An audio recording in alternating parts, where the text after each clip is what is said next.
కోటాల్లో కులవాడు వాళ్ళ లాంటి వాళ్ళ వీళ్ళందరూ నా వెంటబడి శ్రీహరి నీ రేట్ ఎంత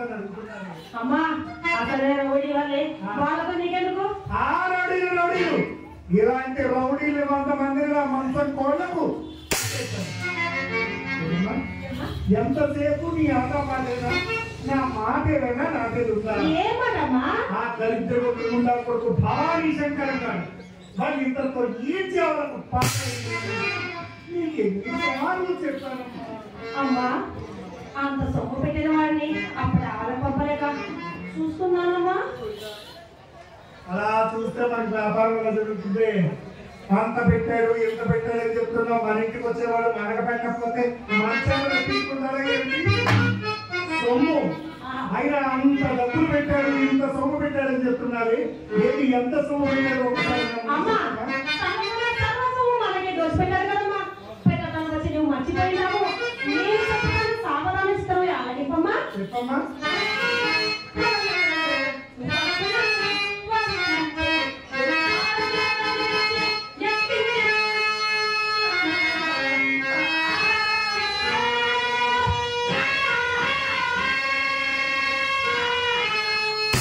చూసి చూడగానే పిచ్చైపోవాలంటే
చేసావమ్మా?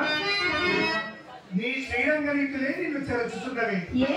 లేకపోతే నీ అందానికి, నీ నాట్యానికి, మధురమైన నీ గానానికి కోటీశ్వరుడు మన పంపచ్చు తిరగకపోతురా, కోట్లు కోట్లు గుమ్మరించకపోతురా. చూడమ్మా, డబ్బులు ఉన్నంతసేపు బొట్టు కుక్కలు పిలిచినట్టుగా రా అని పిలిచి ఇదిగో ఎక్కించుకోవాలి. డబ్బులు అయిపోగానే బొచ్చు కుక్కలు జాగ్రత్తగా కిందగా దించి గజ్జె కుక్కలు కొట్టని కొడిచి వెళ్ళి పంపించేయాలంటే. అమ్మా, నీ వయసులో నీవు నా వయసులో ఉన్నప్పుడు ఇలాగే చేశావమ్మా. నా కాలం గురించి అడుగుతావా తల్లి? ఈ గోటాల్లో లక్షణంగా ఒక్క మగారు తన ఇంట్లో కాపురం చేసేది. ఎప్పుడు మా ఇంట్లో రెండు మంచాలు కిండు కట్టు కట్టు కట్టు ఉండేవి. అంత కనకార్యం చేసేవారు మాట. మంచాలు ఎందుకని అంటావేమో, మంచాలనే మన వృత్తికి మదుపు. మన ఇంటికి అర్థమంటారు. యాక్టర్లు, డాక్టర్లు, అంగర్లు, చౌకాలు, మెరమలు, జైలు నుంచి విడుదలైన ఖైదీలు కూడా మన ఇంటికి వచ్చేవారమ్మా. చూడమ్మా, జైల్లో బాగా పనిచేయించుకొని వెళ్ళిపోయేటప్పుడు కాస్త డబ్బులు ఇచ్చి పంపిస్తానే సోపర్ గారు. జైల్లో ఆడడానికి బాగా మార్చుతారు. ఇక్కడికి వచ్చి జమ చేసి పోయేవాడే. నిత్యం వచ్చే పోయేవాడితో మన ఇల్లెప్పుడు తిరుపతి దేవస్థానం వారి చౌకీల కనకలేదు. ఆ రోజుల్లో నేను వయసులో ఉండేటప్పుడు ఏం చేశానో చెప్తాను.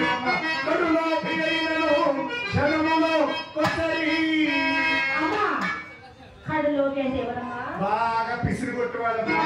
కసిరి కొండలు వేలు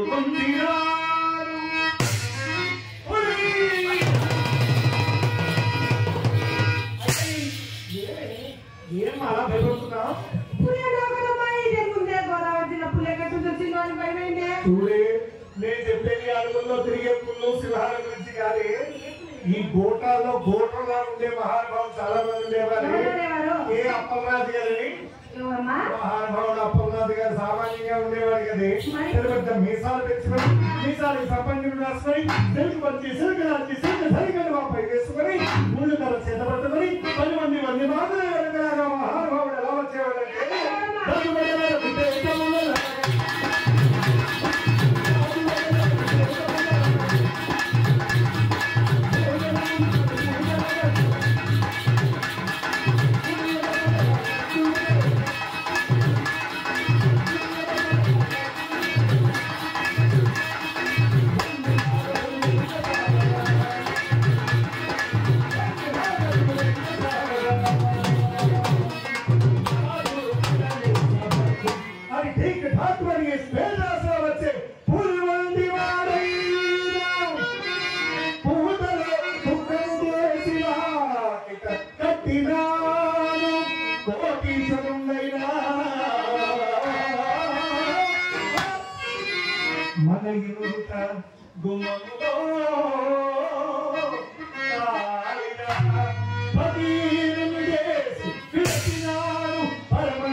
అలా ఎంగిల్ తినిపిస్తే పాపం కదమ్మా. పాపం పాపం అంటే మన ఇంట్లో దీపం ఎలా వెలుగుతుంది? ఈ గోటాల్లో ఎన్ని దీపాలు ఆపేసేసి మన ఇంట్లో దీపం వెలిగించాలనుకున్నావు? చూడమ్మా, మనంగిరి కోసమేనే మగవాళ్ళంతా ఇలా అల్లల్లాడిపోతున్నారు. ఒక్క విషయం చెప్పను, సాంగా నోటికి సారా గ్లాస్కి తేడా లేదే. పైకమున్నంత వరకు పిచ్చినాను వింత పొడిగిన తోడని కంతుడైన కిందనే నన్ను చూపకమడ పట్టి ఆ ముందర కొడిన మెడబట్టి గంటినారు.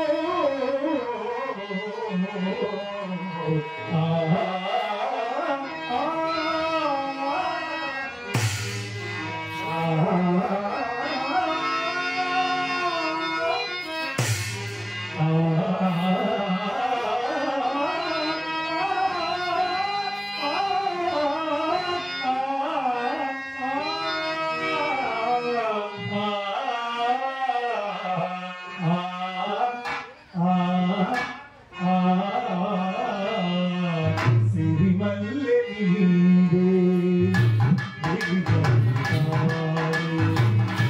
సిరిమల్లె నీవే వరవల్లె జడనెల్లిపోయే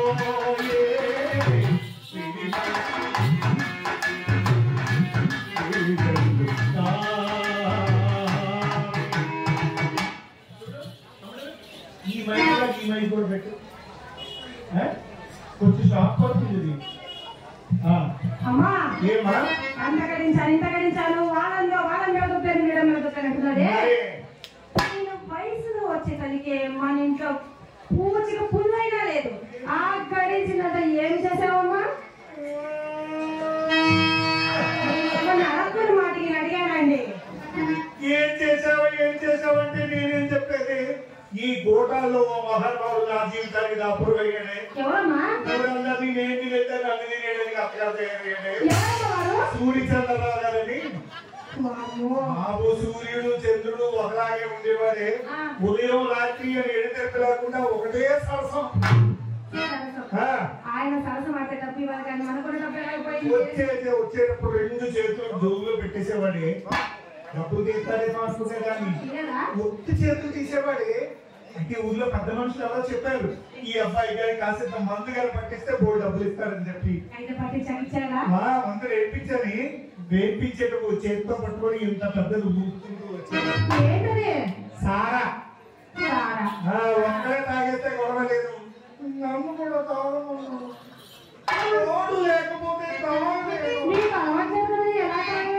అంటే తోడు కోసం వారిని వీరిని అడిగాను వాళ్ళు ఎవరికి కుదరదని ఇస్తాను అతనికి కూడా కుదరదని ఇస్తాడు దూరం ఆయన అసలు చేయలేక అంచేత వారిని వీరిని అడగలేదు కానీ ఆ మాత్రం తోడు మనం ఉండలేమా తెచ్చిన సారాన్ని బాగా ఊపి ఎందుకు దెబ్బ అదే ఎందుకు ఏ మూట రావాలన్నా ఇదే మార్గం ఏ మూట రావాలన్నా కదా ఈ మూట రావాలంటే మరి అబ్బా కంపెనీ కూడా చెప్పాడు మరి మా అమ్మ సూపర్ తీసి సూర్యచంద్రరావు గారికి ఒక మూట ఇచ్చాడు ఏమన్నారు తెలుసా ఏమన్నారు నువ్వేసుకో నేను 2 మూటలు వేసుకున్నాను బాగా వచ్చేసరికి ఆయన గ్లాసులు తగులుకున్నాడు నేను 2 గ్లాసులు ఇలా మొత్తం 9 పెట్టిన సారా గ్లాసులు చెంబులు నుంచి వచ్చింది ఎంత ముద్దుగా పిలిచేవారు అనుకున్నా సూర్యచంద్రరావు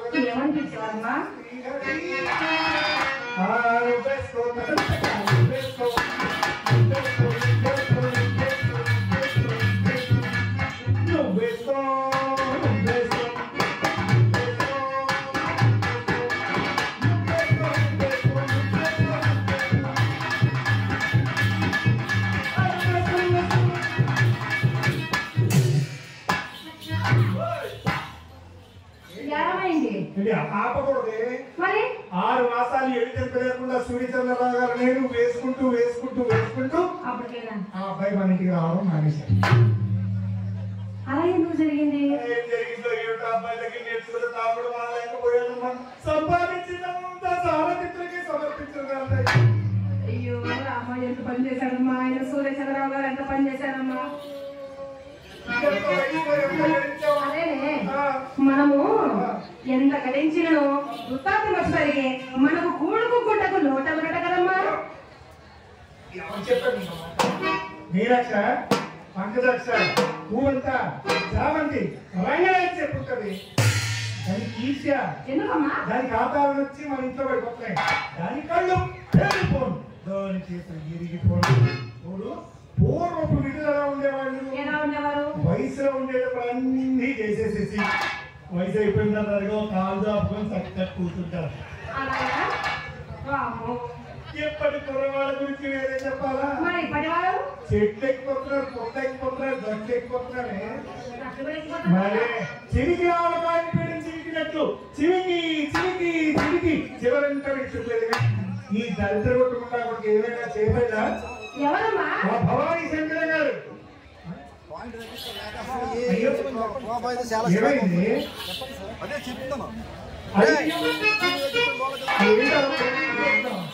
అమ్మా ఆయన పేరు వింటే నా ఒళ్ళంతా ఏదో ఉందమ్మా. ఎలా ఉంది? జివ్వుమని కలుగుతుందా?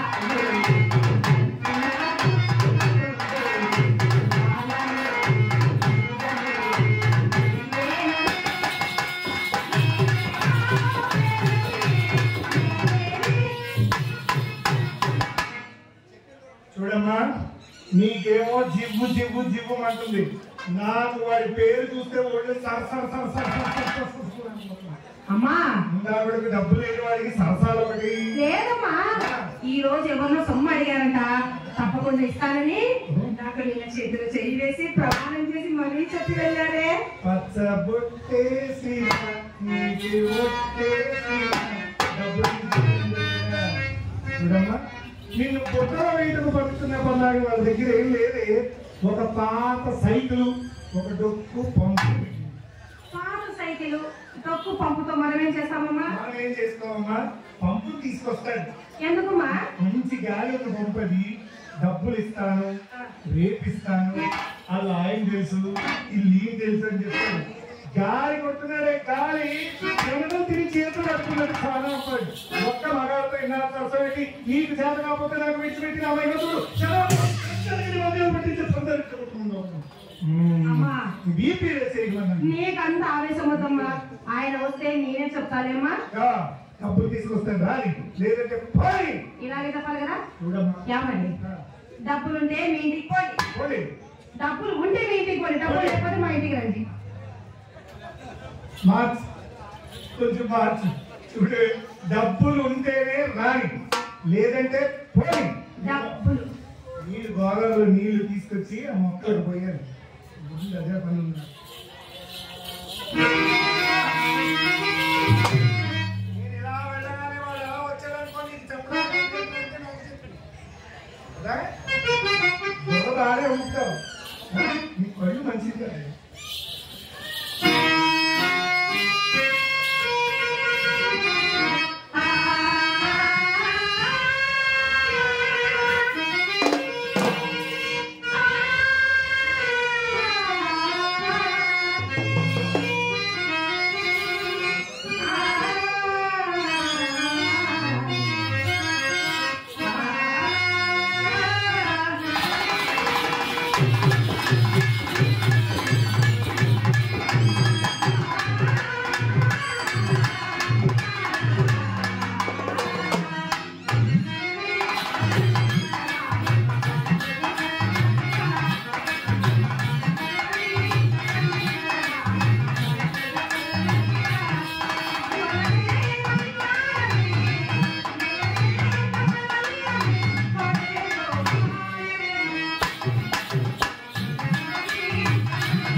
ఎంత చక్కగా పాడుకుంటున్నావమ్మా. చూడమ్మా, దాసర లక్ష్మి గారిదమ్మా కర్రీ పాయింట్. ఏ కూర కావాలంటే ఆ కూరమ్మా కర్రీ పాయింట్కి వెళ్ళి మనం తెచ్చుకోవచ్చు. దాసర లక్ష్మి గారి మహానుభావుడు కళాభిమానంతో నా మీద వ్యామోహం చాలగా 110 రూపాయలు కానుక ఇచ్చాడమ్మా. వారికి ఆయుర ఆరోగ్య అష్టైశ్వర్య భోగభాగ్యాలు ఆంజనేయ స్వామి ప్రసాదించాలని కోరుతూ చూడమ్మా మన రొట్టె మిగి నెత్తిలో పడిపోతుంది. అప్పారావు గారు అబ్బాయి సుబ్బారావు గారి నల్లగా తారు డబ్బాలో ఉంటారు ఆయనేనా? అదే ఈ మధ్య శివాజీ సినిమాలో రజనీకాంత్ తెల్లగా తయారైపోయింది. అదేనా ముల్తాన్ మట్టిలో మునిగింటాడు మేము అందుకని శివాజీ మట్టిలో తయారైపోయింది. పేరెల్లో కలిపి మొహం రాసేసుకున్నాడట మహానుభావుడు. 4-5 సార్లు మన వీధిలో తాగుతాడట. వ్యాపార నిమిత్తమే వచ్చింటాడేమ్మా. నా ఈ 40 ఏళ్ళ అనుభవంలో ఏ కుర్రవాడు మన వీధిలోకి ఎందుకు వస్తాడో ఆ మాత్రం చెప్పలేను. ముందు పోత్రం ఎక్కితే ఎదురాడే కామాంతురాడం నా భయం నా లజ్జ అన్నారు పెద్దలు. కామంతో కళ్ళు మూసుకుపోయిన వాడికి ఏమి దిగలాలో తెలియక సరాసరి ఈ ఇంట్లో వచ్చి పడిపోతాడు. మోకాలు చెప్పాను చూసాము. నీలాంబర్ రాగంలో చెప్తానమ్మా. బలపు రోగమ్మా బలపు రోగం పుట్టనివాడు సారివాడకే రాడు. బలపు రోగం పుట్టనివాడు సారివాడకే రాడు.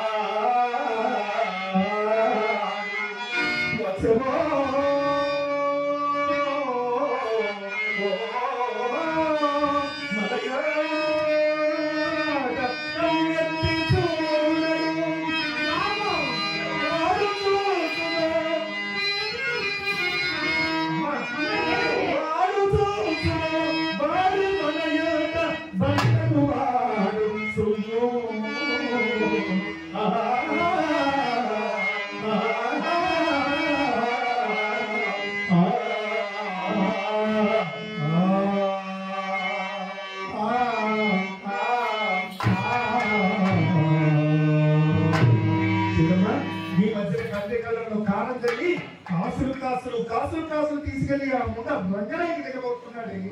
అమ్మా మొన్న మేజవానికి వెళ్ళాం కదా, నువ్వు నేను చిత్ర అలా వెళ్ళాం కదా, తీసుకెళ్ళాం కదా. అక్కడికి వచ్చారమ్మా ఆయన. ఈ సంగతి నాకు తెలిసి రంగనాయకి చాలా కాసుల వర్షం కురిపిస్తున్నారని తెలిసి అలా అలా అలా రవ్వంత రంగు చూపించానే. చూడమ్మా కోటేశ్వరుడు మన వశమైనది. మేడలు మానరాదని నెత్తి నోరు ముట్టుకుంటూ ఇదే కారణం. విధులను ఆకర్షణ చేసే కిటుకులు 2 చెప్తాను వింటాను. పూర్తిగా ముస్తాబవ్వాలి. మేడల నుంచి ఒక్కసారి కనీ కనిపించినట్టు కనిపించినట్టు. అమ్మా నేను కనిపించే బదులు సీనియర్వి నువ్వు కనిపిస్తే బాగుంటుంది కదమ్మా. మరి బాగా వచ్చినప్పుడు నేను కనిపిస్తాను, వీడు వచ్చినప్పుడు నువ్వు కనిపించి. ఎవర పట్టు చీర కట్టుకోవాలి. ఎవరి చీర కట్టుకోవాలమ్మా? ఎరుపు మగవాడి గుండెల్లో బాణం చీర కట్టుకొని ఈ చీర చెంగుని అలా తీయాలండి. ఏదో ఒకసారి పడిపోయింది.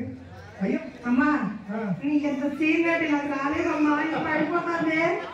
చూడమ్మా అలా పడిపోయేదాన్ని నిల్చోబెట్టే మార్గం మా దగ్గర ఉంది. ఎలాగే ఇలా ఇలా అని ఆ చివరి పట్టుకొని అలా నడుపుతూ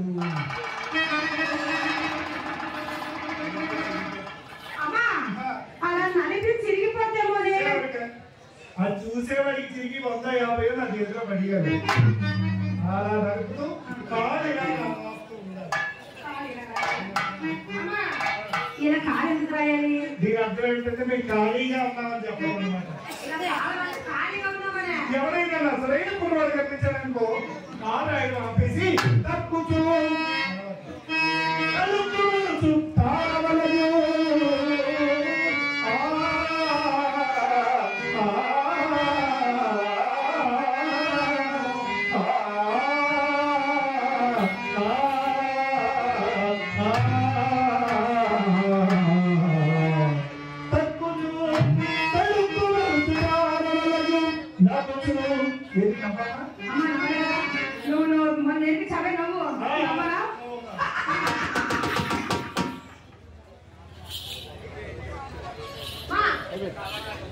అమ్మా ఏమైంది? నీనే నెంబర్ నేర్పించావే మననే మన నాకు మాత్రం నేర్పించావే.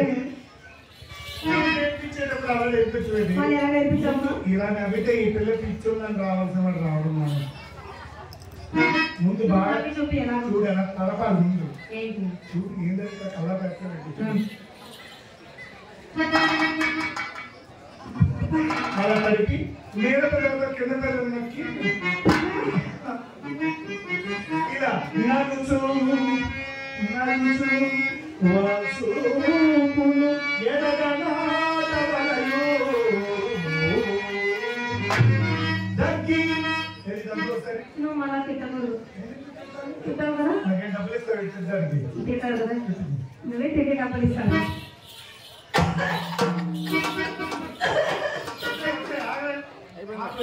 అప్పుడెప్పుడో ప్రేమాభిషేకంలో నాగేశ్వరరావు గారు చూశాను నా దగ్గర ఇలా దగ్గి దగ్గి దగ్గి ఎంత ఎదురు కప్పుకున్న టీవీ పేషెంట్ అయిపోయింది అంటే నేను ఎత్తు కప్పుతానని ఎలా దగ్గర నువ్వు నేర్పిమ్మా చూస్తాము అబ్బాయి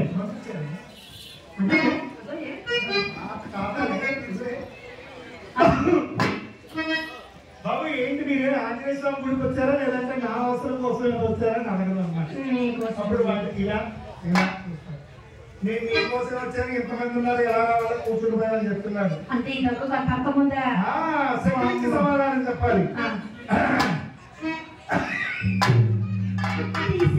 అర్థం ఏమిటమ్మా మీకు ధైర్యం ఉంటే మీ దిగువ నుంచి వచ్చేయండి లేదంటే దొడ్డిదారి తీసుకుంటారని చెప్పడం అనమాట ఆకర్షణములు చేయు ఇటుకు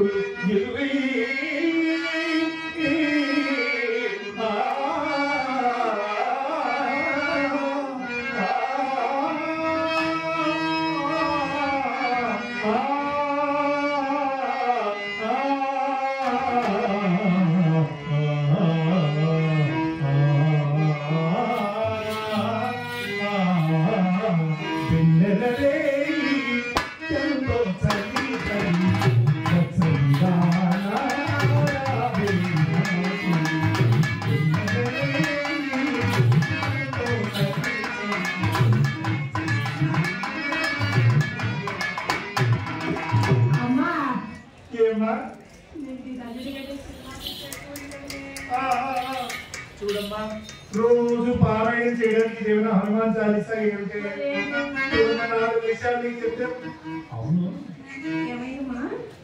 నీకు చెల్లు ఉంటారు కదా నాకు చెల్లి నాకు ఉండే సంగతి మర్చిపోయింది